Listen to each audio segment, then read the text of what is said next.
प्रभु राम देव भगवान अल्लाह खुदा ईश आदि नाम एक ही शक्ति के हैं।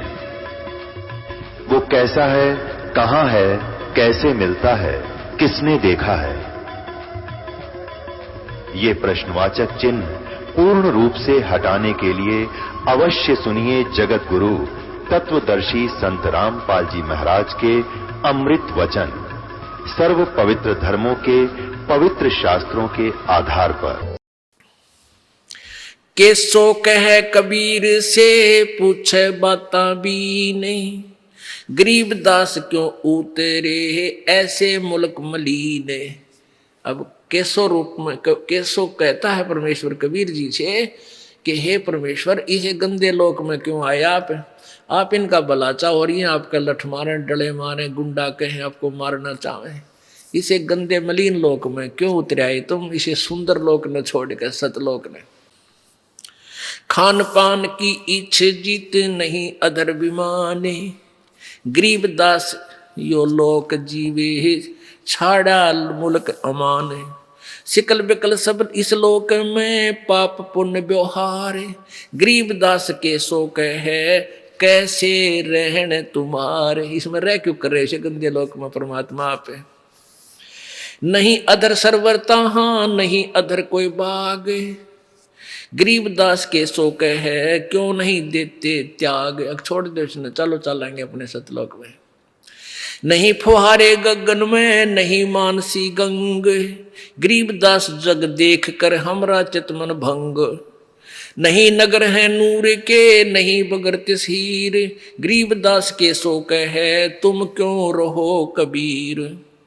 धन कबीर कुर्बान जा ऐसी रहन तुम्हार, गरीबदास के सो कहे छोड़ गंद संसार। के छोड़ इस गंदे संसार ने, चलो वहां चलेंगे। धन कबीर कुर्बान जा पल पल चरण जुहार, गरीबदास ते क्यों तजे वह हीरे लाल पहाड़। या पौमी है छार की या मृत परोसी पिंड, गरीबदास के सो कहे चरण धरे सिर दंडे। कहते इस पृथ्वी तो पां रखे तो भी पाप लगते हैं। इतने जीव मरे एक कदम में मनुष्य, एक कहते हैं पृथ्वी ऊपर पग जो धारा, करोड़ जीव एक दिन में मारे। परमात्मा कबीर जी भी समझा रहे थे उसको, धर्मदास जी को। तो ऐसे गंदे लोक में तुम पुण्यों की इच्छा करते हो या पैर टेकते पाप हुए?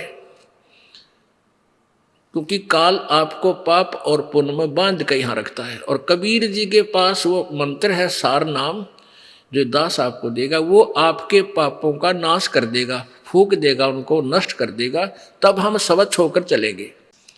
धन कबीर कुर्बान जा पल पल चरण जुहार, ये पौमी है छार की मृद परोसी पिंड, गरीबदास के सो है या चरण धरे सिर दंड। सुन कबीर इस धरनी पर तुम ना धरियो पाव, गरीबदास बॉडी बहुत यहाँ रहत सतभाव। अब क्या बता रहे हैं, यानी केसों के माध्यम से प्रश्न कर रहे हैं और वहाँ की व्यवस्था बता रहे हैं। इसे गंदे लोक में आप क्यों रह रहे हो? आपका तो वहाँ सतलोक है, वहाँ इसे ठाठ हैं, दूधों की नदी चलती हैं, सुंदर अमृत आहार वहाँ पर है, आपकी तागे यहाँ पर, चलो अपने उस लोक में।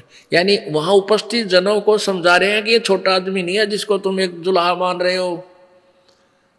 और पुण्यात्मा उस समय, और जो व्यक्ति इतना धन लेकर आया है केशव और वो उसको सराह रहा है, तो आम व्यक्ति प्रभावित होता है कि भाई सचमुच कोई न कोई शक्ति इसमें है। तो उस गोष्ठी का आधार ये था परमात्मा का कि ये मेरी प्यारी आत्मा मुझे ऐसे ही पहचान ले और मेरे से उपदेश ले ले और इनको हमेशा मंत्र दे दूं, इनके पुण्य बढ़ जाएं। और ऐसा ही हुआ। अब उन्होंने सोचा था तो इनको भगा दूं कबीर जी को। वहां लाखों व्यक्तियों ने परमात्मा से उपदेश लिया, करबद्ध होकर उस भंडारे के बाद। बनारस में, काशी में तो लाइन लागगी लोगों की, रोज नाम लेने वाले की। और परमात्मा लाखों की संख्या में प्रभावित होकर कबीर जी से उपदेश लिया। अब कबीर परमेश्वर बोले, मैं किस लिए आया हूं, सुन ले भाई मेरी बात। अब वो दोनों की वार्ता से उपस्थित जनों को वास्तविकता बताना चाहते थे परमात्मा।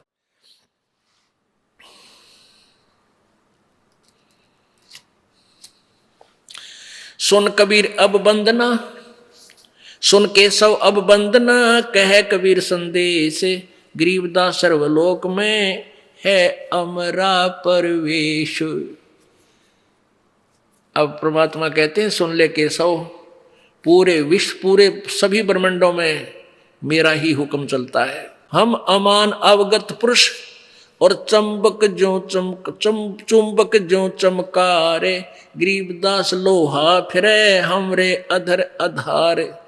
लोहे रूपी देह है ये चुंबक रूपी प्राण, गरीबदास दोहों से बगल शब्द अतीत अमान। जब हम खींचे प्राण को दम दम मिले दरिया, वे गरीबदास पिंडा पड़े सुन के श्वास मिल जावे। सुन हमारा रूप है हम हैं सुन से न्यार, गरीबदास प्राण को हम ही जो हनहार। अब क्या बताते हैं परमात्मा, बता रहे हैं कि हाड चाम की देह में और अमृत दूध सर्वंत, गरीबदास इस घट पिंड में ऐसे मिले भगवंत। थन दूधी को चीर के जय कोई देखे दूध, गरीबदास उस पिंड में हाड चाम और गूद। अब क्या बता रहे हैं परमेश्वर केशव का उत्तर दे रहे हैं कि तू इनको निकम्मे आदमी मान रहा है यहाँ ने, पर मैं नहीं मान रहा क्योंकि ये मेरी आत्मा है और इनमें परमात्मा प्रवेश करूंगा। कैसे आए, कैसे होगी भक्ति प्रवेश? कि जैसे भैंस मही जब होत है, जैसे भैंस नए दूध होती है, गर्भवती होती है, फिर वो बच्चा देती है तो कितना दूध हो जाता है, बाल्टी भर देती है। और जब तक वो बच्चा नहीं हुआ तब तक उसमें हार्ड और चाम ही था, दूध नहीं था, चाहे ऑपरेशन करके देख ले। तो ऐसे ही जब तक आप जी में, भक्तों में, पुण्यात्माओं में ये परमात्मा कहा करते कबीर जी, ये शब्द रूप से आपके अंदर भक्ति बीज, वचन से भक्ति बीज प्रवेश करूंगा और फिर आपके अंदर वो भक्ति रूपी गर्भ तैयार होगा और फिर दूध रूपी भगवान आप में इस हाडचाम के शरीर में ही होगा, यानी इसी में आप में भक्ति प्रवेश होगी। भक्ति ऐसे होगी जैसे थन दूधी कूची हाडचाम की देह में, जैसे अमृत दूध सरवंत। उस हाड मास चाम के दूध में, शरीर में भैंस के में कहते हैं वो अमृत के साथ दूध भी बन गया। वो किस क्रिया से बना? ऐसे ही जब शब्द रूपी वचन जो आपको दिया जाएगा, इसकी आप भक्ति करोगे, इसकी संभाल रखोगे, तो कहते हैं अपनी भक्ति को फिर ऐसे संभाल के रखना जैसे माता गर्भ को रख यतन बनाए और ठेस लगे तो छन्न हुए तेरी ऐसे भक्ति नसाए। जैसे माता किसी बहन को, माता को बहुत वर्षों बाद आस हुई हो बच्चे की, फिर वो कितनी चिंतित रहती है, रात्रि के समय भी एकदम उधड़ के पड़ती है, कहीं करवट लेने से मेरे बच्चे पर दाब तो नहीं आ गई, कहीं मेरा गर्भ खराब ना हो जाए, वो स्वप्न में भी डरती है। तो ऐसे ही भक्ति प्राप्त होने पर, नाम लेने के बाद आपने मर्यादा इतनी सावधानी से रखनी पड़ेगी कि कहीं आपकी भक्ति नष्ट ना हो जाए। तो परमात्मा कहते हैं गोत ठंडूदी को चीर के पाड़ के जय कोई देखे दूध, गरीबदास उस पिंड में हार्ड चाम और गूद। यदि वो बच्चा नहीं जन्मा हो तो उसने चाहे चीर का ऑपरेशन करके देख ले, उस भैंस में दूध नहीं पावे। ऐसे ही भक्तिहीन प्राणी जब तक है तब तक ये हार्ड चाम का पुतला ही शरीर है, और जब इसको परमात्मा की दया से उपदेश सत्य भक्ति पूर्ण संत से प्राप्त हो जाती है, फिर इसी हार्ड चाम के पुतले में परमात्मा प्राप्त हो जाता है। अब क्या बताते हैं, स्वर्ग मृत्यु पाताल में हम बैठे कई बार, गरीबदास घर घर सजा और मार मार के मारे। परमात्मा कहते हैं गोता मारो स्वर्ग में जा बैठू पाताल, और गरीबदास जी कह रहे हैं, कबीर साहब केसों को बता रहे हैं, गरीबदास ढूंढता फिरूं अपने हीरे मोती लाल, मैं अपनी प्यारी आत्माओं को खोज रहा हूं।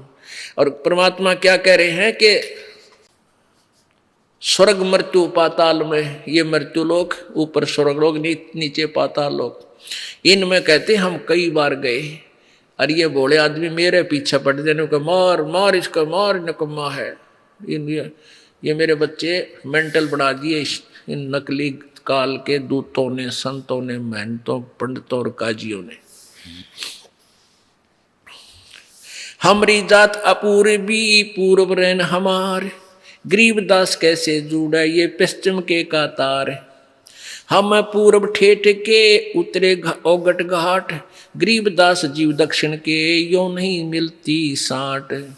हम पूर्व के पूर्वी उत्तर देश उतरंत, गरीबदास जीव दक्षिण के यो नहीं संग चलंत। अब क्या बताते हैं कि जैसे दक्षिण भारत के जो व्यक्ति हैं और उत्तर भारत वालों से उनकी ना तो कोई कल्चर मिलता, ना उनकी बोली मिलती, तो परमात्मा कहते हैं कि हम हैं पूर्व के पूर्वी, हम तो सतलोक के रहने वाले हैं और उत्तर देश उतरंत हम इस भारतवर्ष में आते हैं। और गरीबदास जीव दक्षिण के यो नहीं संग चलंत, यानी ये मेरी भाषा न समझते को ना, जो मैं कहना चाहता हूँ ये समझ नहीं पा रहे, इसलिए मेरा पीछे पड़ रहे, मारो मारो, ये तो झूठ बोला है, झूठ बोला है। जिन हमारी सीख लई काटे काटे जम जंजीर, गरीबदास के सौ सुने हैं ऐसे कहे कबीर। के कबीर जी कहते हैं जिन्होंने मेरी शिक्षा ले ली उनके जम के जंजीर बंधन काट दिए, और गरीबदास के सौ सुने ऐसा कहे कबीर। फिर बाजी वेदना रची वैनी जीव अवंत, गरीबदास सतलोक में वो अमर पटा पावंत।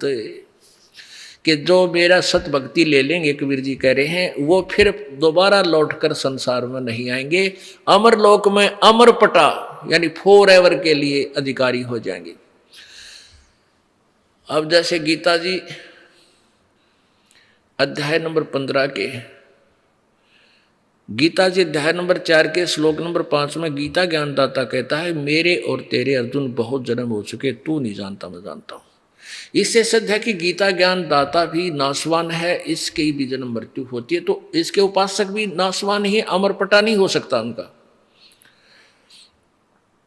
फिर वो अपने मंत्र बताता है 8वें अध्याय के 13वें श्लोक में कि मेरा ओम मंत्र है। गीता जी अध्याय नंबर 17 के श्लोक नंबर 23 में पूर्ण परमात्मा सच्चिदानंद घन ब्रह्म के लिए बताया कि उसका 3 मंत्र का जाप है, ओम तत्सत। ये तत् और सत सांकेतिक हैं, वो और मंत्र है, ये दास बताएगा। गीता जी अध्याय नंबर 15 के श्लोक नंबर 1 से 4 में कहा है कि जो गीता जी अध्याय नंबर 4 के श्लोक नंबर 34 में जिस तत्वदर्शी संत के विषय में कहा है, वो तत्वदर्शी संत की पहचान ये है कि जो उल्टे लटके हुए संसार रूपी वृक्ष को विस्तार से बता देगा, उसका तना क्या है, डार कौन भगवान है, टहनी कौन है, शाखा कौन है, पत्ते क्या है, तो वो तत्वदर्शी संत है। उस तत्वदर्शी संत की प्राप्ति के उपरांत उस परमेश्वर के परम पद की खोज करनी चाहिए, जहां जाने के बाद फिर लौटकर ये जीव संसार में नहीं आते, अर्थात वो पूर्ण रूप से अमर हो जाते हैं। वही परमात्मा कबीर जी अपने विषय में बता रहे हैं कि मैं वो भक्ति देता हूं, वो फिर दोबारा इस संसार में वो प्राणी नहीं आएंगे।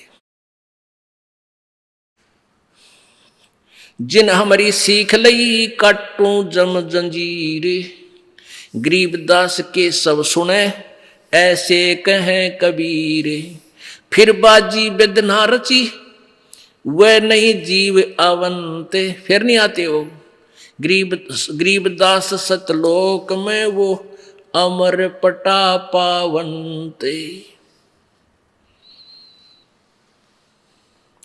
अब परमात्मा क्या कहते हैं आखिर में, अनंत कोट बाजी जहां सतलोक में, और ये सारे ब्रह्मांड कहते हैं मैंने रचना की, कबीर जी कह रहे हैं। अंत कोट बाजी जहां ये रचे सकल ब्रह्मंडे, कहे कबीर मैं के करूं यो काल करे जीव खंडे। मैं इतना समर्थ हूं, सारे ब्रह्मांड मैंने रचे हैं और सब रचना मैंने की और सब सुख मैं दे सकता हूं इन बच्चों को, पर मैं क्या करूं, ये काल मेरी प्यारी आत्माओं को खंड करवा देता है, नकली संत भेज के, दूत भेज के उनको बहका देता है, क्योंकि पहले अशिक्षित थे सभी, और परमात्मा लाखों को नाम दे कर आते, उसमें से 20-30 हजार वो दूसरे दूत बका बकू का छोड़वा देते कि तो ऐसे बकता है, ये जादूगर है। तो परमात्मा कहते हैं, गरीबदास यानी कबीर साहब बोल रहे हैं, कह कबीर मैं क्या करूं, यू काल करे जीव खंड, ये मेरे जीवों को मुझसे तोड़ लेता है, मेरे बच्चों को मेरे ऊपर टिके नहीं, विश्वास नहीं बनने देता। तो पुण्यात्माओं, अब ये समय चुना था प्रभु ने कि जब बिचली पीढ़ी आवेगी तब शिक्षा का प्रचार खूब होगा, और मेरे बच्चे मेरे सब सदग्रंथों में मेरी महिमा देख कर मुझे पहचान लेंगे और मेरा विश्वास करके अपना कल्याण करवा लेंगे। तो पुण्यात्माओं, परमात्मा कहते हैं, समझा है तो सिर दर पाओ, भौर नहीं रे ऐसा दाओ। यदि आपके ये बात समझ में आ गई कि पूर्ण परमात्मा कबीर जी हैं, उनके पूर्ण संत से ही उपदेश लेकर आपका पूर्ण मोक्ष हो सकता है, अन्यथा नहीं। तो फिर बाट क्या की देखे, समझा है तो सिर धर पाओ, सिर पे पांव रखना, खूब स्पीड तो भागना, जैसे कोई आपत्ति में भागता है आदमी, पीछे बहुत भयंकर आपत्ति हो और सिर पे पांव रखना, यानी बहुत तेज दौड़ना। कहते हैं इस भक्ति मार्ग में इतनी स्पीड पकड़ जा, सिर पर पांव धर ले और निकल जाए गंदे लोक से, चलो सतलोक में। बोलो सतगुरुदेव। परम पिता परमात्मा पूर्ण ब्रह्म, परम अक्षर ब्रह्म, सारी सृष्टि के रचनहार, कुल मालिक कबीर देव, कबीर साहब, ये वही परमात्मा है जो बनारस के अंदर एक जुलाहे का रोल करने के लिए सतलोक से अवतरित हुए थे। कबीर परमात्मा ने किसी माँ से जन्म नहीं लिया। गरीबदास साहिब जी ने अपने परमेश्वर की यथार्थ जानकारी देते हुए कहा है कि ना सतगुरु जननी जने, उनके माँ ने बाप, और पिंड ब्रह्मांड से बाहर है, जहां ना तीनों ताप। वो परमेश्वर पूर्ण ब्रह्म है, पूरे असंख्य ब्रह्मांडों के कंट्रोलर यानी कुल के मालिक हैं, वासुदेव हैं। वासुदेव का अर्थ होता है जिस की सबके ऊपर प्रभुता हो, जिसका सब जगह निवास हो, जो सबके ऊपर वसता हो, वो परमात्मा अर्थात सबका कुल का मालिक, सबका कंट्रोलर, उसको वासुदेव कहते हैं। आज सुबह के सत्संग में आप जी ने सुना, परमात्मा हमें यह संदेश देने आए थे कि कैसे एक भक्त की रहनी और करनी, और कैसे उसका विचार होना चाहिए, और क्या डिमांड करे भगवान से। अब हम, क्योंकि जिसके संतान नहीं है वो यहाँ केवल संतान ही उद्देश्य लेकर आता है कि हे भगवान मेरा एक पुत्र हो जा। जो रोगी है वो यही उद्देश्य लेकर आता है, हे भगवान मुझे स्वास्थ्य प्राप्त हो, मैं स्वस्थ हो जाऊं। निर्धन है वो यही डिमांड करता है चरणों में आकर के परमेश्वर जी के कि हे भगवान मुझे धन मिले, ऐसे ऐसे मैं कुछ ऐसा करूं। परमात्मा कहते हैं कि जो तुम्हें डिमांड करनी चाहिए वो तुम्हें याद भी को ना। वो क्या मांगना चाहिए प्रभु से? कहते हैं मान लीजिए आप एक पुत्र मांग लोगे, पुत्र दे दिया आपको, परमात्मा सब कुछ कर सकता है, तो फिर क्या होगा? पुत्र आपको दे दिया, भक्ति आप में बनी नहीं, फिर आप उस पुत्र की परवरिश करके ब्याह शादी करके निश्चिंत हो जाओगे, सोचोगे हम निश्चिंत हो गए, नहीं, महादुर्गति को प्राप्त हो जाओगे, फिर लास्ट में परमात्मा से दूर हो जाओगे। ये बट नेचुरल है, क्योंकि हम डिमांड ही ये लेकर आए थे। वो जैसी आपकी श्रद्धा देखकर प्रभु आपको ये खिलौना तो आराम से दे देगा, लेकिन आप भक्ति से दूर हो जाओगे। इसके लिए क्या बताया है कि राज्य क्रमता राम की रजा धरे जो शीश, दास गरीब दरस परस्तिस बैठे जगदीश। कि परमेश्वर परमात्मा कबीर जी, अब आप उसके शरण में आ गए हो, तो अब भगवान पर छोड़ दे परमात्मा, जो भी आपने अपने बच्चे के लिए, अपनी बच्ची के लिए उचित समझा प्रभु वही करना। क्योंकि हमारे दीर्घ रोग लगा हुआ है, जन्म और मृत्यु का, और ये हॉस्पिटल जो परमेश्वर कबीर जी का है, ये दास यहां पर उन्होंने डॉक्टर बना दिया, नौकर उनका। तो यहां जो डॉक्टर कहे वैसे ही मरीज को चलना चाहिए, अपनी नहीं चलावे। यदि रोग कटवाना है तो फिर समर्पित कर दे, डॉक्टर जो भी करे वही वो आपके हित में ही करेगा, आप अपनी डिमांड ना रखो। तो परमात्मा कहते हैं राज्य क्रमता राम की रजा धरे जो शीश, यानी राज्य में उस मालिक की रजा में ही प्रसन्न रहे, जो वो करे वो सही करता है, कभी गलत नहीं कर सकता। इसलिए जो मालिक आप यहां डिमांड करते हो और वो उचित नहीं जानता आपके लिए, और वो नहीं देगा, क्योंकि आप उसके ट्रीटमेंट के अंदर हो। जैसे कोई रोगी है, शुगर का मरीज, और वो मांगता है कि मुझे कुछ चीनी खाने दो, चीनी दे दो डॉक्टर जी, और डॉक्टर नहीं जो उसको शुगर चीनी दे देगा, मांगता रहेगा। हाँ, उसको मारना ही है तो ठीक है, ले भाई चीनी खा ले। हाँ, डॉक्टर नहीं देगा, बाहर जाकर किसी से मांगोगे वो दे देगा, आपको आदेश भाई मांग रहा है दे दे, वो आपकी जान का शत्रु बन जाएगा। परमात्मा हमें याद दिलाते हैं, क्या मांगू कुछ थिर न रहाई, देखत नैन चला जग जाई। 1 लख पूत 1.25 लाख नाती, उस रावण के दीवान बाती।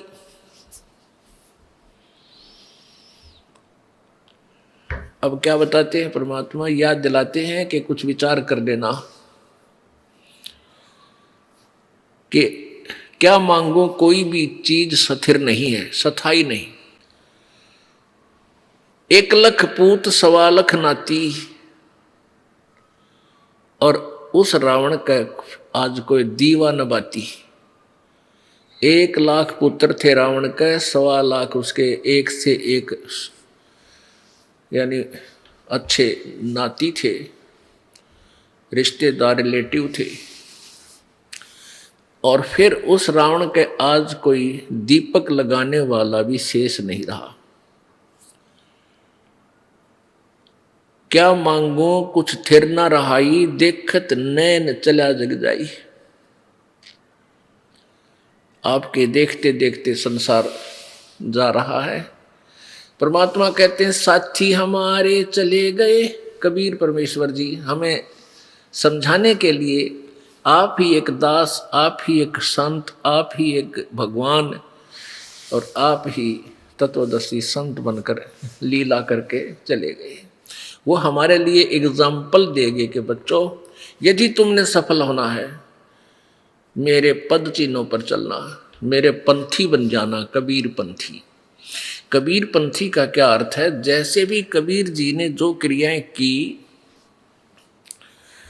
और जो भी आदेश हमें दिया, मर्यादाएं बताई, हम उसी पर चलें, उसको उससे दूर ना हो।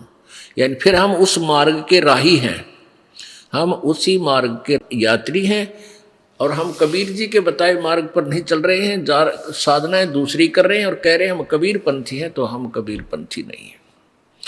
वो कहता रहे, जैसे हमने यहां से दिल्ली जाना है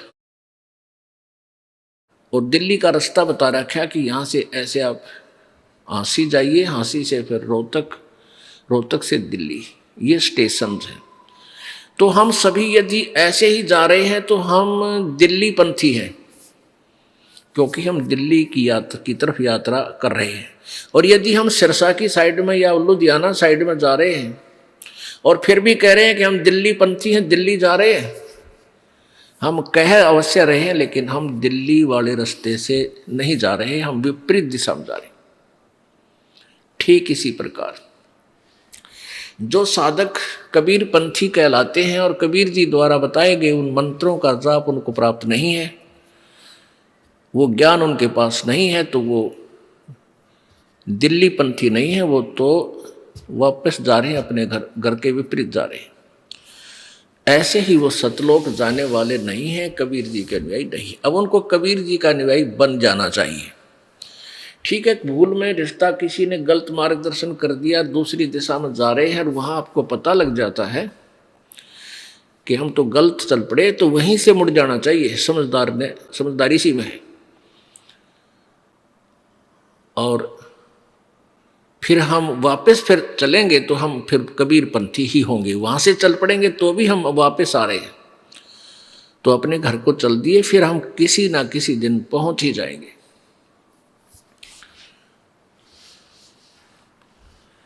पुण्यात्मा परमात्मा हमें बताया करते थे, याद दिलाते हैं कि तुम यहाँ किस वस्तु को अपना मानकर और जीवन जी रहे हो। काया तेरी है नहीं, ये माया कहाँ से हो। चरण कमल में ध्यान रखो, इन दोनों को खो। साथी हमारे चले गए और हम भी चलन हारे।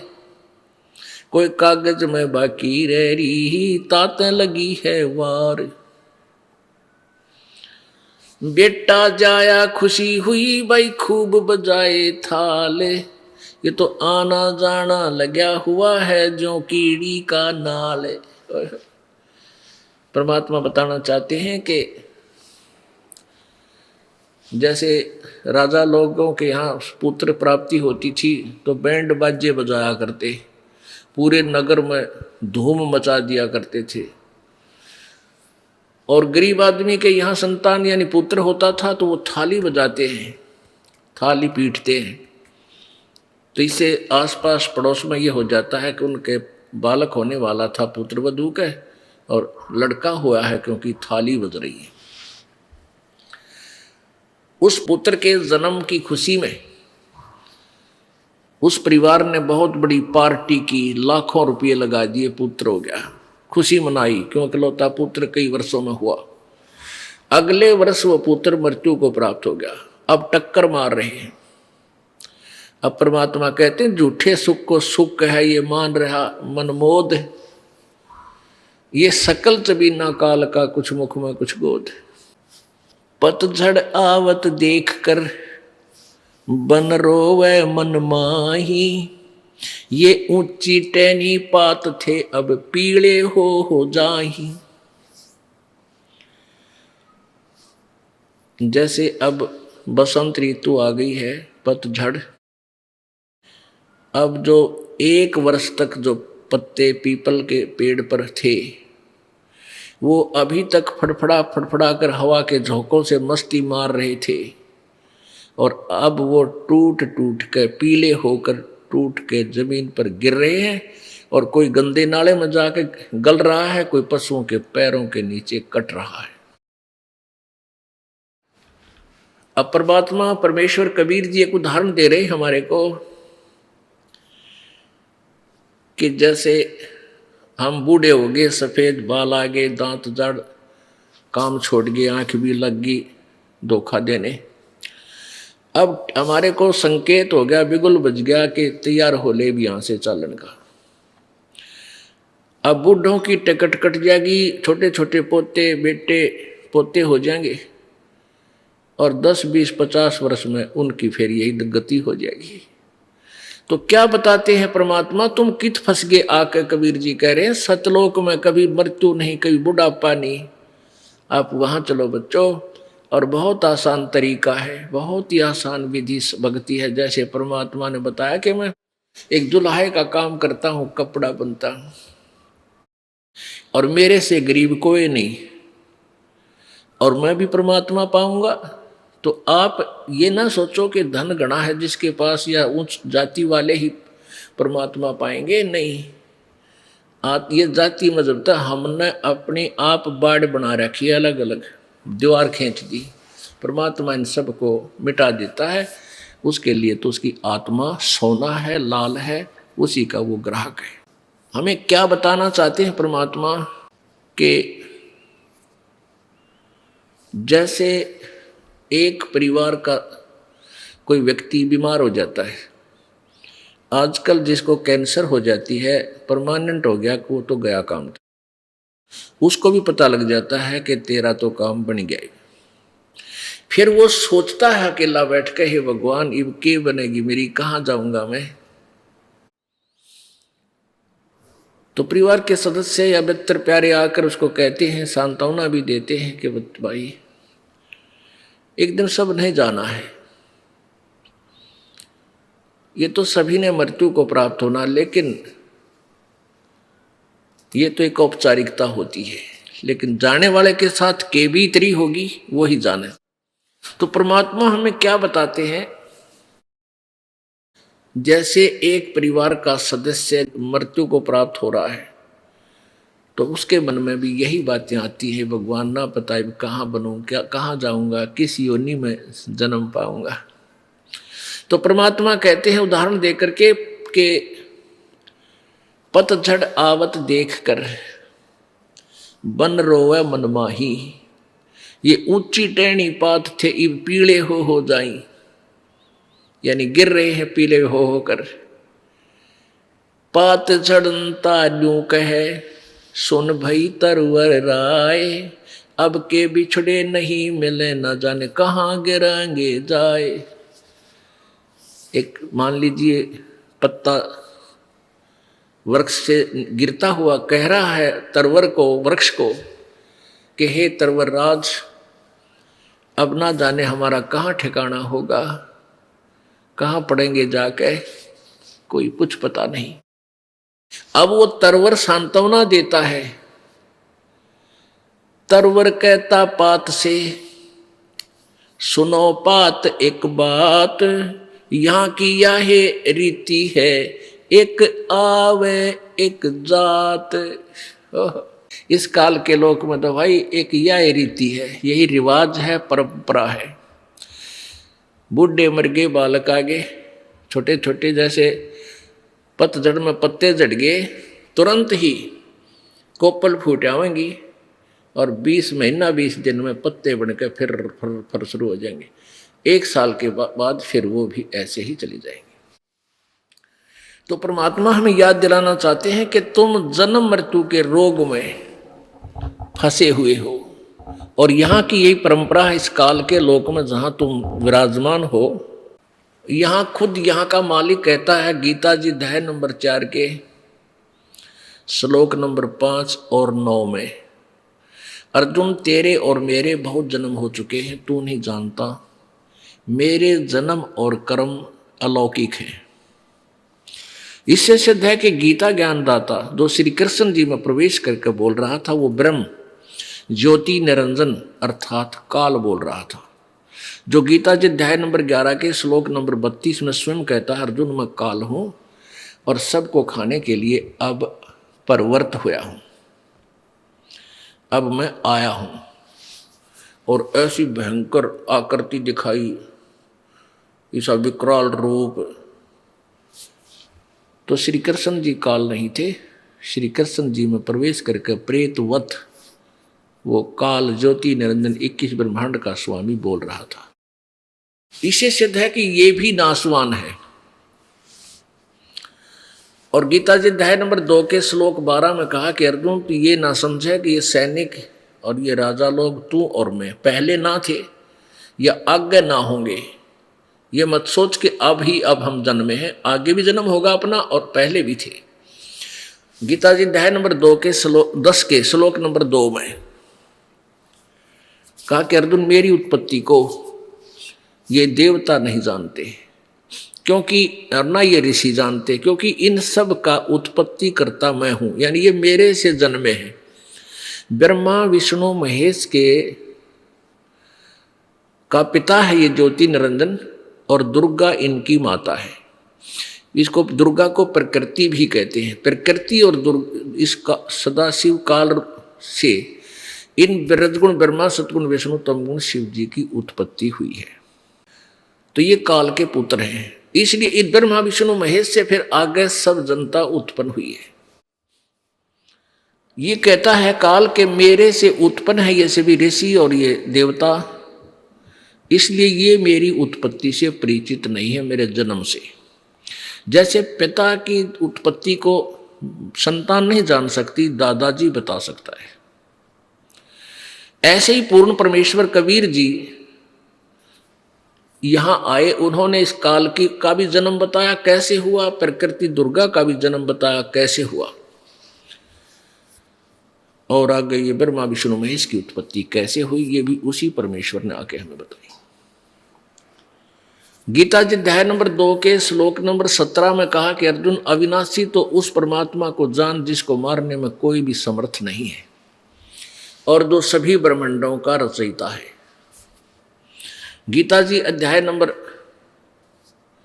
15 के श्लोक नंबर 1 से 4 और 15, 16 और 17 में, तथा गीता जी अध्याय नंबर 18 के श्लोक 62-62 में अन्य पूर्ण परमात्मा परम अक्षर ब्रह्म ही की साधना के लिए संकेत किया है, निर्देश दिया है। वो परमात्मा पूर्ण है। तो यहां सभी जन्म मृत्यु के अंदर है। कबीर परमेश्वर जी ने क्या बताया, जग सारा रोगिया रे जिन सतगुरु वेद न जाण्या, जग सारा रोगिया रे, जग सारा रोगिया रे जिन सतगुरु वेद न जाण्या।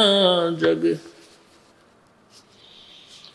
भाई जन्म मरण का रोग लग्या है, या तृष्णा बडरी खांसी। जन्म मरण का रोग लग्या है, या तृष्णा बडरी खांसी।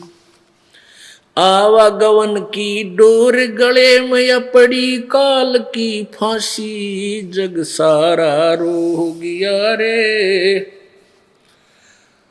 जिन सतगुरु वेद न जाण्या, जग सारा रोगिया रे, जग सारा रोगिया रे।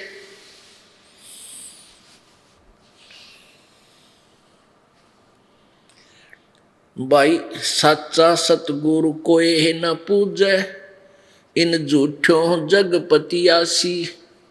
सच्चा सतगुरु कोई न पूजे, इन झूठों जगपतियासी।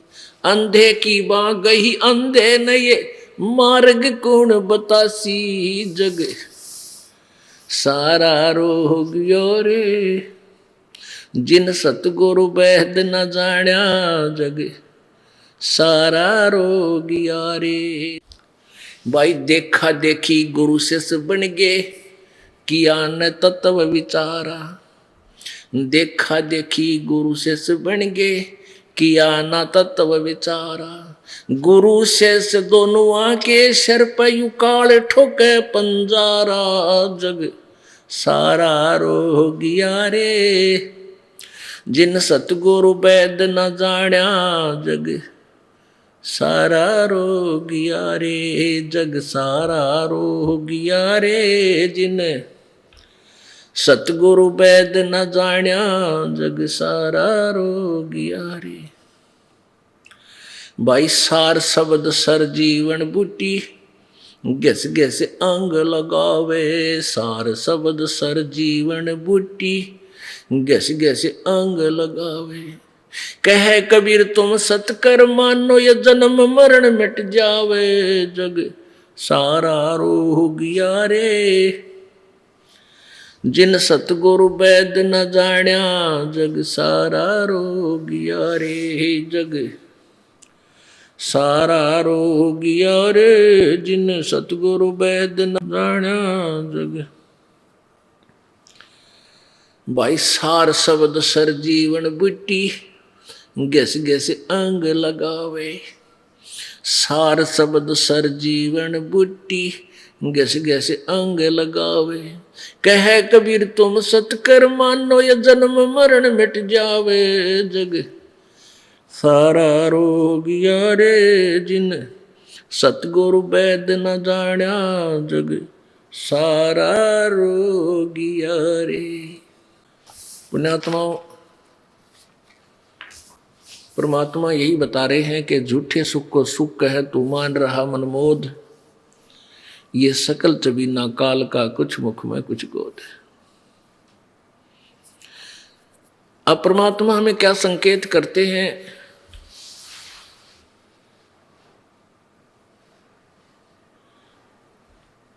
क्या बताना चाहते हैं परमात्मा परमेश्वर कबीर जी?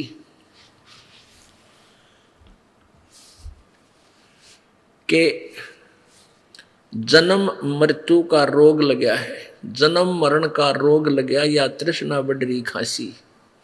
ये जन्म मरण का रोग किस किस को है? आपका और हमारा, इस दास का विशेषकर। हिंदू धर्म में जन्म होने के नाते जैसा भी इन अज्ञानी हमारे हिंदू धर्म के गुरुओं ने हमें ज्ञान बताया था, दंत कथा लोक वेद सुनाया था, उसके आधार से हम ब्रह्मा विष्णु महेश जी से ऊपर कोई पावर नहीं मानते थे, कोई शक्ति नहीं मानते थे, कोई भगवान नहीं मानते थे। ज्ञान नहीं था हमारे को। और इन्हीं को अजरो अमर सर्वेश्वर महेश्वर, सब ब्रह्मांडों के रचनेहारे, यही सतीति, यही उत्पत्ति सतीथि और संहार करने वाले, ये कुल के मालिक हैं। अब पुण्यात्मा, जैसा भी हमें ज्ञान दिया, बच्चे को टीचर 2 दूना 6 पढ़ा रहा है, और जितने भी टीचर आए सभी 2 दूना 6 ही पढ़ा रहे हैं। तो स्टूडेंट्स का दोष नहीं है, विद्यार्थियों का दोष नहीं है। उन्हें तो जैसा टीचरों ने बताया वो गोट लिया।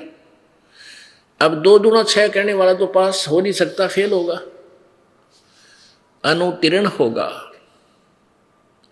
तो ये गलती उन अज्ञानी टीचरों की थी जिन्होंने उस बच्चे को ठीक से नहीं पढ़ाया। तो हमारे को जो ज्ञान दिया गया वो शास्त्र के विरुद्ध दिया। जो टीचर सिलेबस से विरुद्ध विपरीत ज्ञान बताता है वो शत्रु है विद्यार्थियों का। क्योंकि एग्जाम के अंदर, परीक्षा के अंदर सिलेबस के माध्यम से यानी पाठ्यक्रम से ही प्रश्न आते हैं। अब सबसे पहले ये स्थिति स्पष्ट करते हैं कि ब्रह्मा विष्णु महेश अविनाशी नहीं है। अब पुण्यात्मा, ये शब्द यदि ये दास बगैर किसी लालटेन दिखाए, बगैर सदग्रंथों के प्रमाण दिए ये बात कह दे तो कोई नहीं सुना हिंदू समाज में, और शत्रु बन जा इस दास के। क्योंकि परमात्मा के साथ यही बना था कि सच्चा सतगुरु कोई ना पूजे। तभी तो प्रभु ने अनुभव बताया कि ये किसी आदमी, भाई मैं न साची बताऊं, ये मेरा पीछे पड़ गया, मारो मारो, इतना कम्मा है, झूठ बोला झूठा है। तो परमात्मा कहते निरंजन धन तेरा दरबार, जहां तनिक नहीं न्याय विचार।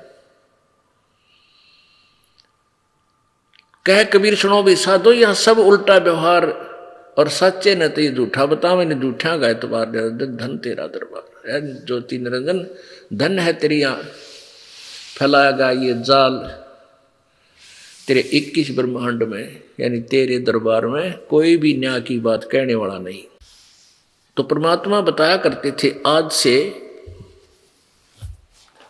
600 वर्ष पहले प्रभु ने क्या कहा था, धर्मदास ये जग बोराना, कोई न जाने पद निर्वाण। क्या बताते थे परमात्मा के धर्मदास जी, जो परमात्मा की प्यारी आत्मा थी, जिनको परमेश्वर कबीर जी मिले थे मथुरा में, फिर उनको ज्ञान समझाकर अपनी शरण में लिया था। उनको बताते थे कि धर्मदास क्योंकि धर्मदास जी पवित्र हिंदू धर्म में जन्मे थे।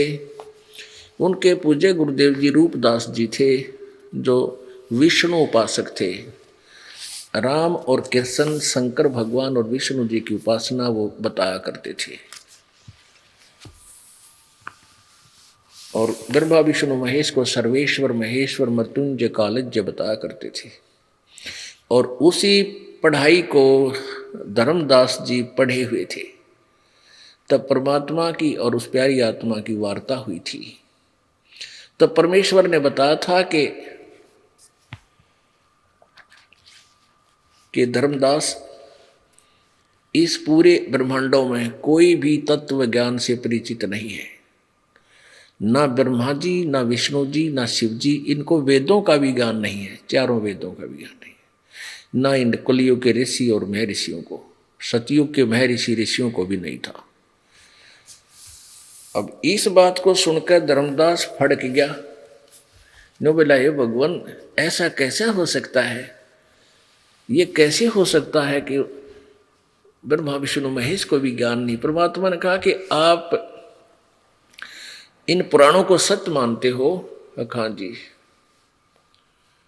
तो देवी पुराण में पढ़िए। पुण्यात्माओं, ये जो पुराना रंग हमारे ऊपर इतना हैवी हो गया कि जब तक रह का प्रमाण आपके सामने पेश ना होंगे, ये मन मानने को नहीं। और हमने इसको बना के छोड़ना।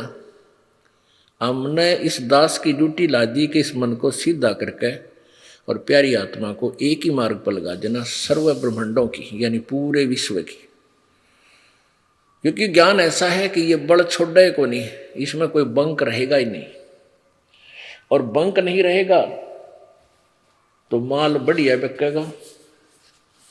यानी जैसे एक कुम्हार घड़ा बनाता है, वो कच्चा घड़ा मिट्टी का गारा से बना रहा होता है और नीचे एक थप्पड़ सा देकर नीचे हाथ पर कपड़ा बांध के ऊपर, और उसके नीचे देता अंदर, और ऊपर एक ऐसे पट पट मारता है।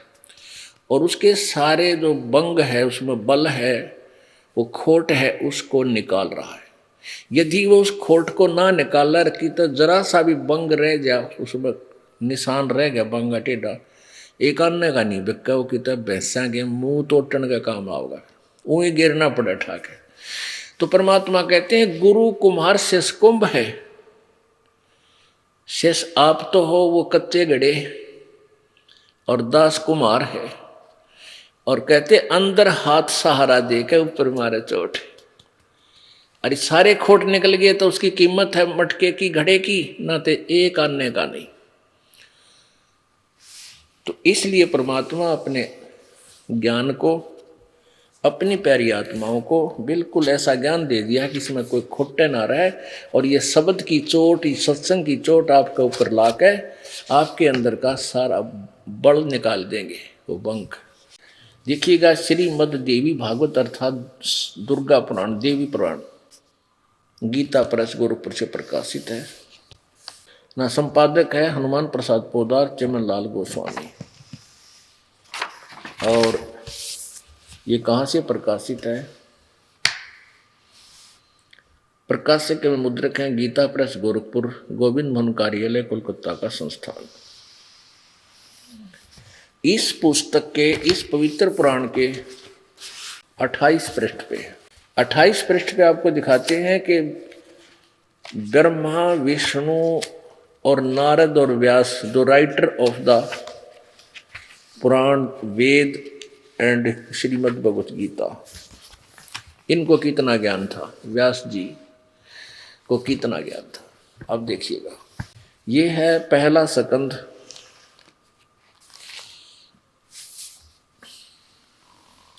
संक्षिप्त देवी भागवत,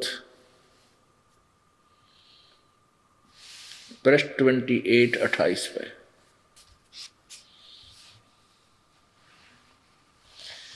यहां पर नारद जी ने कहा, ये व्यास जी और नारद जी की वार्ता हो रही है।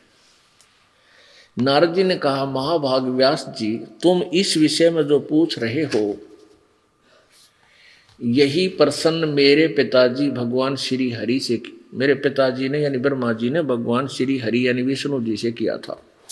देवा अधिदेव भगवान जगत के स्वामी हैं। लक्ष्मी जी उनकी सेवा में उपस्थित रहती हैं। दिव्य कौस्तुभमणि उनकी शोभा बढ़ाती है। वे शंख चक्र गदा लिए रहते हैं। पीताम्बर धारण करते हैं। 4 भुजाएं हैं। वक्ष स्थल पर श्रीवत्स का चिन्ह चमकता रहता है। वे चराचर जगत के स्वामी हैं। जगत गुरु एवं देवताओं के भी देवता हैं। ऐसे जगत प्रभु भगवान श्री हरि महान तप कर रहे थे। उनकी समाधि लगी हुई थी। यह देखकर मेरे पिता ब्रह्मा जी को बड़ा आश्चर्य हुआ। अतः उन्होंने उनसे जानने की इच्छा प्रकट की। ब्रह्मा जी ने पूछा, प्रभु आप देवताओं के अध्यक्ष, जगत के स्वामी, भूत भविष्य एवं वर्तमान सभी जीवों के एकमात्र शासक हैं। भगवान फिर आप क्यों तपस्या कर रहे हैं और किस देवता की यानी किस भगवान की आराधना में ध्यान मग्न हैं? मुझे असीम आश्चर्य तो ये हो रहा है कि आप देवेश्वर एवं सारे संसार के शासक होते हुए भी समाधि लगाए बैठे हैं। ब्रह्मा जी के विनीत वचन सुनकर भगवान श्री हरि बोले।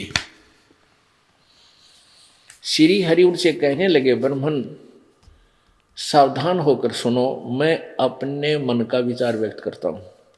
देवता, दानव और मानव सब यही जानते हैं कि तुम सृष्टि करते हो, मैं पालन करता हूँ, और शंकर संहार क्या करते हैं। किंतु फिर भी वेद के पारगामी पुरुष अपनी युक्ति से यह सिद्ध करते हैं कि रचने, पालने और संहार करने की यह योग्यता जो हमें मिली है, इसकी अधिष्ठात्री शक्ति देवी है। वे कहते हैं कि संसार की सृष्टि करने के लिए तुम में राजसी शक्ति का संचार हुआ है, मुझ में सात्विक शक्ति मिली है और रुद्र में तामसी शक्ति का आविर्भाव हुआ।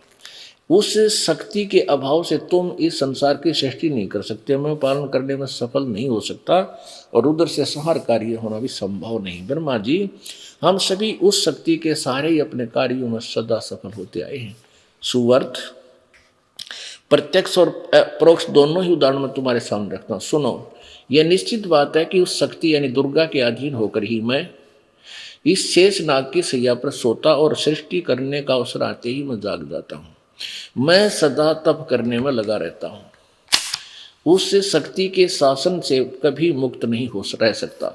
कभी अवसर मिला तो लक्ष्मी के साथ सुखपूर्वक समय बिताने का सौभाग्य प्राप्त होता है। मैं कभी तो दानवों के साथ युद्ध करता हूँ। अखिल जगत को भय पहुँचाने वाले दैत्यों के विकराल शरीरों को शांत करना मेरा परम कर्तव्य हो जाता है। और यहाँ कमाल कर दिया, मुझे सब प्रकार से शक्ति, विष्णु जी कह रहे हैं, मुझे सब प्रकार से शक्ति के अधीन होकर रहना पड़ता है, इस दुर्गा के। और उन्हीं भगवती शक्ति का यानी दुर्गा का मैं निरंतर ध्यान किया करता हूँ। ब्रह्मा जी, मेरी जानकारी में इन भगवती शक्ति से बढ़कर दूसरे कोई देवता नहीं। अब पुण्यात्मा विचार करो, ये तो ज्ञान है ब्रह्मा जी, विष्णु जी और नारद जी और व्यास जी जो लेखक है इन सब सदग्रंथों का। अब पुण्यात्माओं, आपको ये भी शंका होगी कि अब व्यास जी ने ये लिख कैसे दिया जब इसको ज्ञान नहीं। जैसे श्री कृष्ण में प्रवेश करके काल ने गीता जी का ज्ञान बोला, ऐसे ही व्यास जी में प्रकट होकर 4 वेद लिख दिए, 18 पुराण लिख दी, और श्रीमद् भगवत गीता बोली कहीं गई थी, बाद में वाद्यों की तो लिखवा दी। और बाद में व्यास जी खुद नारद से पूछे है, बताओ लेखक। तो कहने का भाव ये है, ये खेल जो है परमात्मा कबीर जी ने आकर इसका बांडा फोड़ा काल का। ना इसने तो जुल्म कर रखा था, किसी को कुछ भी नहीं बता रखा था, कैख भी नहीं बता रखा। अब यहाँ विष्णु जी कह रहे हैं कि मैं दुर्गा से ऊपर कोई भगवान नहीं मानता, कोई देवता नहीं मानता। और दुर्गा क्या कह रही है, उसके बोल सुन लो। 562 पृष्ठ पर दुर्गा हिमालय को ज्ञान दे रही है। राजा हिमालय, जो हिमालय की तलहटी का राजा था, 7वां स्कंध, वही देवी पुराण 7वां स्कंध, श्री संक्षिप्त देवी भागवत 562 पृष्ठ। और यहाँ से देवी के द्वारा हिमालय को ज्ञानोपदेश ब्रह्म स्वरूप का वर्णन। श्री देवी जी कहने लगी, हम यहाँ से पढ़ेंगे, उस ब्रह्म का क्या स्वरूप है यह बतलाया जाता है, जो प्रकाश रूप सबके अत्यंत समीप में स्थित, हृदय रूप गुहा में स्थित होने के कारण गुहातर नाम से प्रसिद्ध और महान पद अर्थात परम प्राप्य है। वह समस्त प्रजा के ज्ञान से परे है, अर्थात जिस किसी की बुद्धि माने वाला नहीं है, यह तुम जानो। जो परम प्रकाश रूप है, जो सूक्ष्म से भी अत्यंत सूक्ष्म है, जिसमें संपूर्ण लोक और उन लोकों में निवास करने वाले प्राणी स्थित हैं, वही यह अक्षर ब्रह्म है।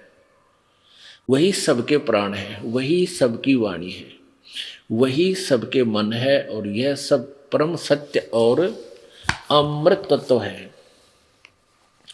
अमृत अविनाशी तत्व है। सौम्य उस वेदने योग्य लक्ष्य का तुम वेदन करो, मन लगाकर उसमें तन्मय हो जाओ। सौम्य उपनिषद में कथित महान अस्त्र रूप धनुष लेकर उस पर उपासना द्वारा तीक्ष्ण किया हुआ बाण संधान करो, और फिर भावानुगत चित्त से के द्वारा उस बाण को खींचकर उस अक्षर रूप ब्रह्म को ही लक्ष्य बनाकर वेधन करो। परवण ओम धनुष है, जीवात्मा बाण है, और ब्रह्म को उसका लक्ष्य कहा जाता है। सिद्ध स्पष्ट कर दिया, ब्रह्म तो पूज्य है दुर्गा अनुसार, दुर्गा जी के वचन अनुसार, और ओम उसका मंत्र है, जीवात्मा उसका जाप करे। उस एकमात्र परमात्मा ही को जानो, यानी ब्रह्म को, दूसरी बातें छोड़ दें, सब बातों को छोड़ दे, यानी किसी की पूजा नहीं करे, मेरी भी नहीं करे, और देवताओं की भी नहीं करे, ब्रह्मा विष्णु महेश की भी नहीं करे। संसार समुद्र से पार होकर अमृत स्वरूप परमात्मा को प्राप्त करने का यही सुलभ साधन है। जिस प्रकार इस आत्मा का ओम के जप के साथ ध्यान करो, इससे अज्ञान में अंधकार से सर्वथा परे और संसार समुद्र से उस पार जो ब्रह्म है उसको पा जाओगे, तुम्हारा कल्याण हो। और वो कहाँ रहता है, स्थान भी बता दिया उसका, वह यह सबका आत्मा ब्रह्म लोक रूप दिव्य आकाश में स्थित है। वहाँ एक देशी है।